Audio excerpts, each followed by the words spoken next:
செல்லமே, செய்த பாவங்கள் கேள்வி கேட்கும், செய்த புண்ணியங்கள் பதில் சொல்லும். நீ எதை தேர்ந்தெடுப்பாய்? புத்திசாலித்தனமாக வாழப்பழகு. ஒன்றை நீ அடைய விரும்பினால் அதனால் வரும் இன்ப துன்பங்கள் இரண்டையும் ஏற்றுக்கொள்ளும் அளவுக்கு உன் மனதை பக்குவப்படுத்திக்கொள். அன்பானவர்களை பயன்படுத்தாதீர்கள், பத்திரப்படுத்திக் கொள்ளுங்கள்.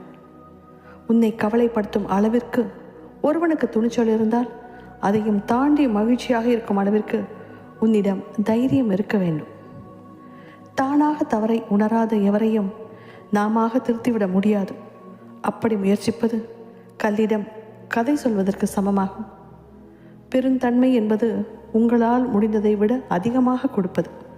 பெருமை என்பது உங்களுக்கு தேவையானதை விட குறைவாக எடுத்துக்கொள்வது. எதையாவது கற்றுக்கொள்வதாக முடிவெடுத்தால் முதலில் கவலைகளை மறக்க கற்றுக்கொள்ளுங்கள். கோயில் குளத்தில் விழும் மழை தீர்த்தமாகிறது, சாலையில் விழும் மழை அசுத்தமாகிறது.